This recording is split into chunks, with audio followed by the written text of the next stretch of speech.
Hello students, class 10. It's a video 5 of the chapter Nationalism in Europe. Napoleon code के बारे में हमने पढ़ा। 1804 में उसके द्वारा नेपोलियन कोड बनाया गया। किस किस तरह के परिवर्तन किए उसने, ट्रांसपोर्ट में परिवर्तन किए उसने, कम्युनिकेशन संचार व्यवस्था में सुधार किए, और जो उच्च कुलीन वर्ग थे उनके जो जन्म से विशेष अधिकार थे उनको समाप्त कर दिया गया। तो हम उदारवाद की बात याद कर रहे थे। जो उदारवादी लोग थे वो किस विचारधारा के पक्षधर थे, उनकी जो विचारधारा थी, उनका जो कंसेप्ट था, उनकी जो थॉट थी वो किसके पक्ष में थी। वो चाहते थे कि कहीं ना कहीं निरंकुश जो राजतंत्र था, ऑटोक्रेसी, वो तो उसने समाप्त कर दिया था। और जो उच्च कुलीन वर्ग जो लोग थे, हम कह सकते हैं जो कि नोवेल्स लोग थे या क्लर्गी मैन थे, उनको जो प्रिविलेजेस दिए गए थे उनको समाप्त किया गया। कानून की नज़र में समानता प्रदान की गई, लेकिन एक ऐसी कानून की नज़र में समानता का अर्थ ये नहीं था कि उनको एक वोट देने में भी समानता मिले, क्योंकि वोट देने वाले वही वर्ग थे जो रिच लोग थे वहाँ के, जिनके पास प्रॉपर्टी थी, और जो महिलाएं थी या जिनके पास प्रॉपर्टी नहीं थी उनको ये इस तरह के पॉलिटिकल राइट नहीं दिए गए थे। बेशक वहाँ पर प्रॉपर्टी रखने का अधिकार दिया गया था। तो नेपोलियन के वहाँ पर शासन संभालने, सत्ता में आने के बाद उसने जो वुमेन्स को, पहले तो जैकोबिन के टाइम पर तो महिलाओं को, एक या सभी वर्गों को पॉलिटिकल राइट पीपल ने एंजॉय किया, लेकिन जैसे ही नेपोलियन आया सत्ता में बैठा, उसने क्या किया, महिलाओं को और जो अदर तरह के जो पीपल्स थे उनको पॉलिटिकल राइट उनसे छीन लिए। तो इसमें महिलाएं जो थी और जो बिना प्रॉपर्टी के जो थे पॉलिटिकल राइट, उनको पॉलिटिकल राइट के लिए उन्होंने क्या किया, मूवमेंट चलाया। एक समान राजनीतिक अधिकारों के लिए नॉन प्रॉपर्टी, यानी कि जो गैर, हम कह सकते हैं संपत्ति विहीन पुरुष थे, जिनके पास संपत्ति नहीं थी, और जो महिलाएं थी जो एक पुरुष के बराबर समान स्टेटस चाहती थी, समानता चाहती थी, उसके लिए वो लड़ रहे थे। आइए बात करें इन द इकोनॉमिक स्फीयर में। अगर आर्थिक क्षेत्र की अगर हम बात करें, जो लिबरलिज्म थे यानी कि जो उदारवाद था, stood for the freedom of market, बाजार को स्वतंत्र कराना चाहता था। अगर हम बाजार की दशाएं देखें, द कंडीशन ऑफ मार्केट देखें, तो बाजार की जो कंडीशंस को वो उदारवाद जो क्या था, वो स्वतंत्र कराना चाहता था।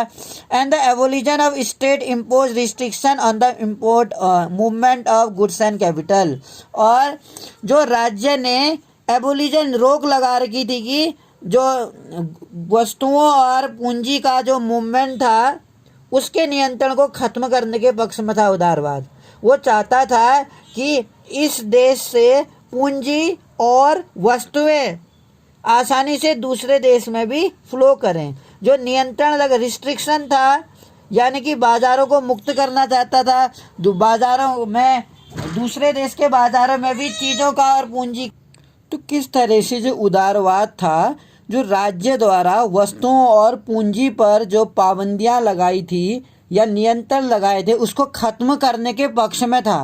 उदारवाद राज्य द्वारा लगाए गए पूंजी और वस्तुओं के नियंत्रण को खत्म करने के पक्ष में था। 19वीं शताब्दी में, 19th सेंचुरी में, this was a strong demand, ये बहुत भारी मांग की गई कि जो इमर्जिंग मिडिल क्लास थे वो तेजी से, जो मध्यम वर्गीय वर्ग है, जो मध्यम वर्गीय वर्ग तेजी से आगे आ रहे थे। Let us take the example of Germany speaking regions in the first half of 19th century. इस तरीके से 19वीं सदी के दौरान उभरते हुए मध्यम वर्ग, जोरदार मांग थी उनकी। आइए अब हम 19वीं सदी के पहले भाग में अगर हम देखें एग्जाम्पल, जो जर्मनी स्पीकिंग, जहाँ जिन राज्यों में यानी जिन इलाकों में जर्मनी भाषा बोली जाती थी वहाँ पर first half of 19th Napoleon administrative measure. तो जर्मनी भाषा बोलने वाले क्षेत्रों में जो नेपोलियन का प्रशासन था, अगर हम बात करें नेपोलियन के प्रशासनिक कदम जो उठाए गए थे, हैज क्रिएटेड आउट ऑफ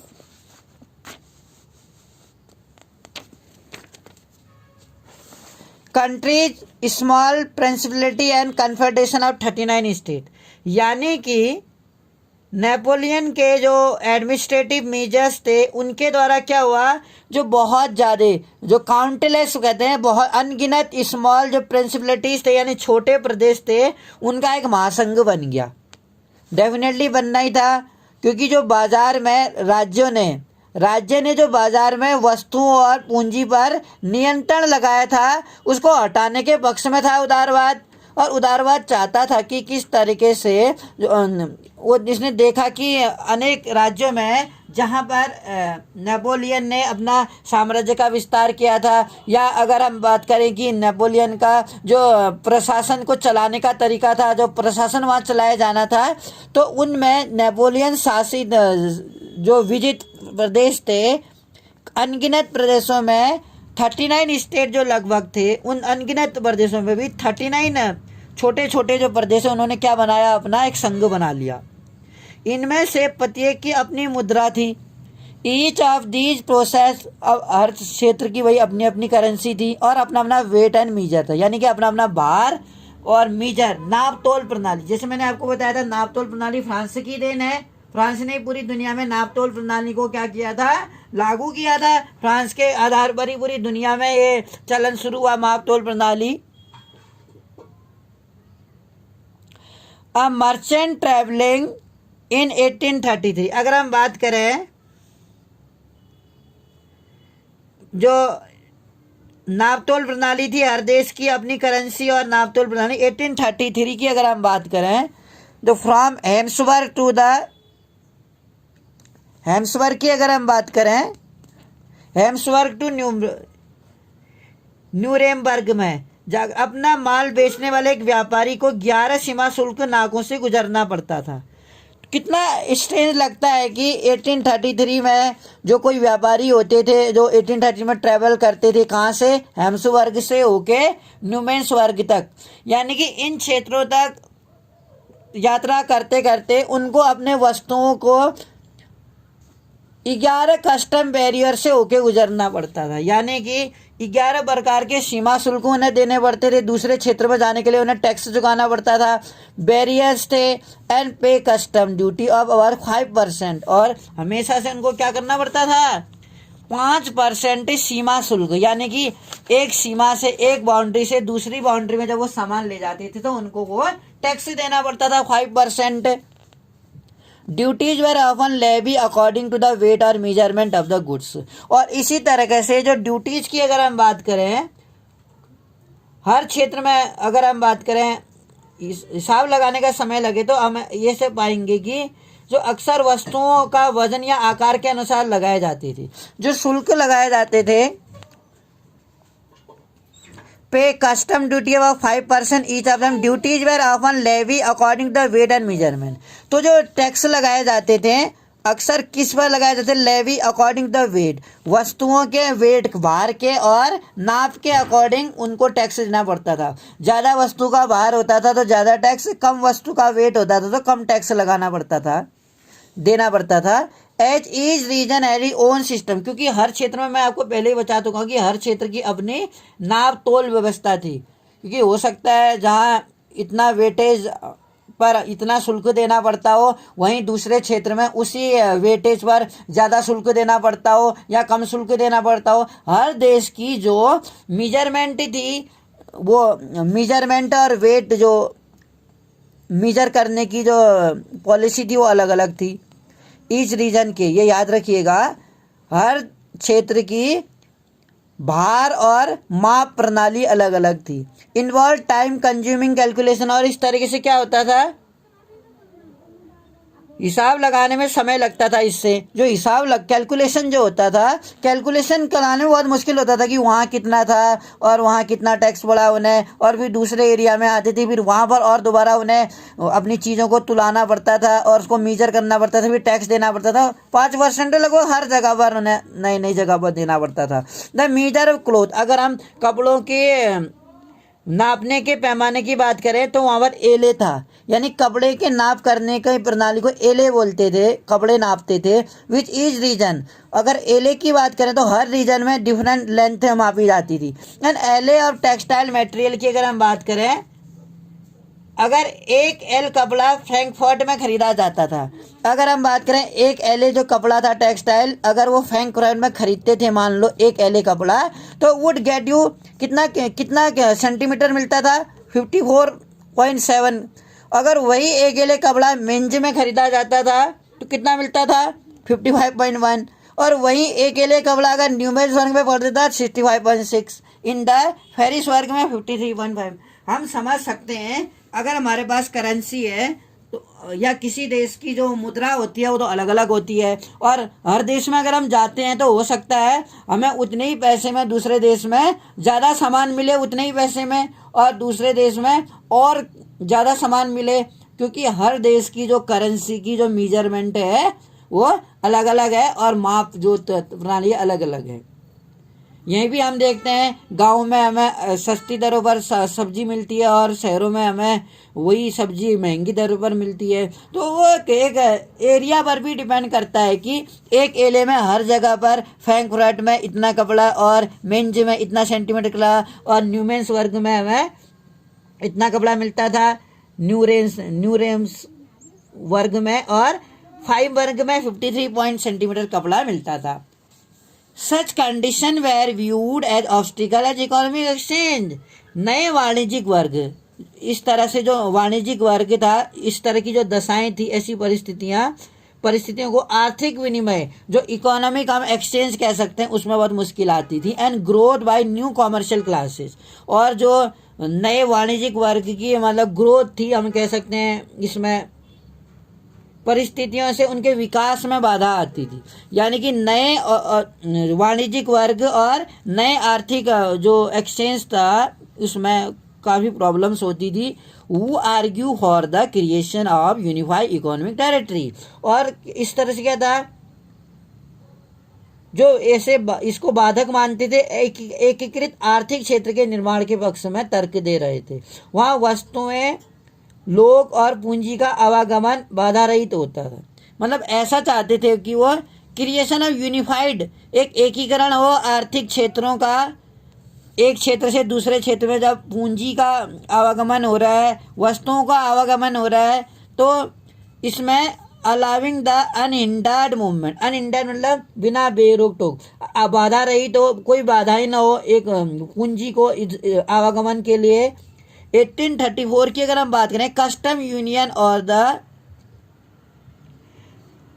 जालवेराइन, अगर हम जालवेराइन की बात करें, प्रसा की पहल पर एक शुल्क, एक 1834 में एक कस्टम शुरू किया गया यूनियन प्रसा के द्वारा, Zollverein form in initiative of, initiative कहते हैं पहल को। पर्शिया एक देश था, पर्शिया प्रांत कह सकते हैं, पर्शिया प्रांत के द्वारा एक ज्वेलवियन, एक कस्टम शुरू किया गया, शुल्क सीमा शुल्क, जिसमें अधिकांश क्या होता था, join by the most of German state, German राज्य के अधिकांश क्षेत्रों ने इसमें शामिल हुए।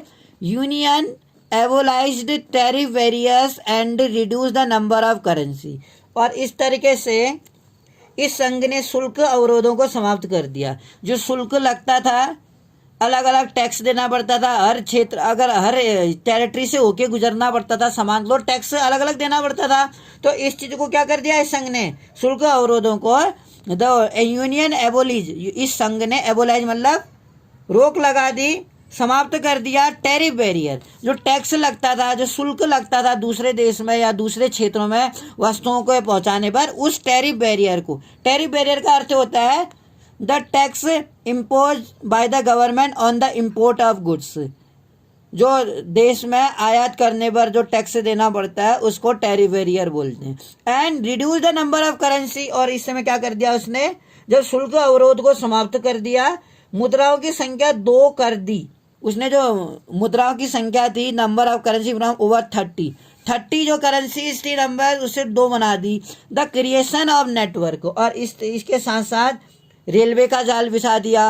रेलवे के जाल से आसानी से जो वस्तुएं थी एक जगह से दूसरी जगह पर आसानी से एक्सपोर्ट की जा सकती थी। Railway further stimulated mobility and harnessing, railway के जाल से गतिशीलता आई और आर्थिक हितों को, जो आर्थिक हित थे हम बात करेंगे, इकोनॉमिक इंटरेस्ट यानी आर्थिक हित थे, सबके देशों के आर्थिक हित थे, और जो हार्नेसिंग होता था पहले, राष्ट्रीय एकीकरण का सहायक बनाया कहते हैं। इस समय पनप रही जो व्यापक राष्ट्रवादी भावनाएं जो थी, ए वेव ऑफ, एक लहर थी आर्थिक राष्ट्रवाद की, स्टैंड उसने एक शक्ति दी, वाइडर नेशनलिस्ट यानी बड़े पैमाने जो राष्ट्रवादी थे, राष्ट्रवाद की लहर ने मजबूत बना दिया। तो राष्ट्रवाद की लहर आई तभी तो एक राष्ट्रीय एकीकरण हुआ। सभी लोगों ने ये डिसाइड किया कि जो मूवमेंट है गुड्स का वो इजीली हो, और जो टैरिफ बैरियर लगाया जाता था, लगभग हम देख रहे थे यहाँ पर कि 11 कस्टम बैरियर से होके जब एक वस्तु को गुजरना पड़ रहा है तो हर जगह पर जो 5% टैक्स देना पड़ता था। तो वो चीज़ें कितनी महंगी हो जाती होंगी, और कई तरह नए तरह के टैक्स लगा दिए जाते थे वस्तुओं पर। कहीं ना कहीं जो प्रसा की पहल थी, प्रसा की पहल पर यूनिफिकेशन किया गया जर्मनी का, और काफ़ी उन्होंने इसमें प्रयास किया। तो इस तरीके से हमने देखा कि किस तरह से न्यू कंजर्वेटिव्स आफ्टर 1850 की अगर हम बात करें, 1815 के बाद एक नया रूढ़िवाद आ गया था वहाँ पर। अब ये नया कंजर्वेटिव में जो नया रूढ़िवाद था, किस तरह का ये रूढ़िवाद होता होगा,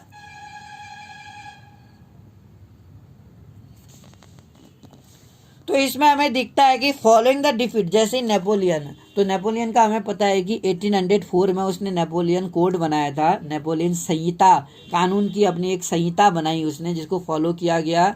और शायद कुछ प्रशासनिक एडमिनिस्ट्रेटिव जो उसके मेजरमेंट थे वो तो कुछ सही माने गए और अपनाए भी गए।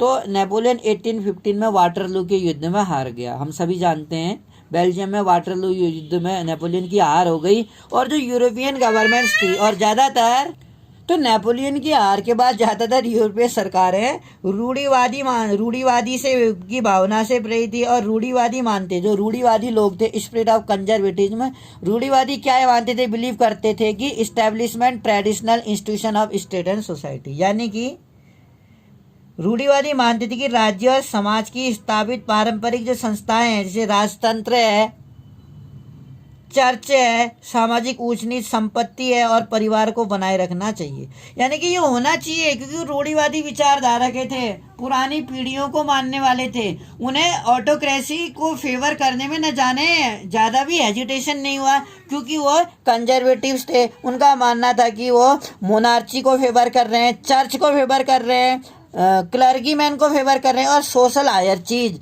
और जो सामाजिक हम कह सकते हैं सामाजिक ऊंच नीच जो थी, जो हम देखते आ रहे थे वहाँ पर, सोशल हायर चीज, सामाजिक ऊंच नीच जो थी, प्रॉपर्टी और जो संपत्तिवाद था, और परिवारवाद जो उस समय चलता था, परिवार को बनाए रखना चाहिए। फिर भी अधिकतर रूढ़िवादी लोग क्रांति से पहले के दौर से वापसी नहीं चाहते थे, और इस तरीके से शुड प्रिजर्व मैनी कंजर्वेटिव, लेकिन फिर भी हाउएवर बहुत सारे कंजर्वेटिव डिड नॉट प्रपोज, ये किसके पक्षधर नहीं थे कि जो सोसाइटी है दोबारा से रिवॉल्यूशनरी, उन क्रांतिकारी दिनों में पहुंच जाए जो पहले थे।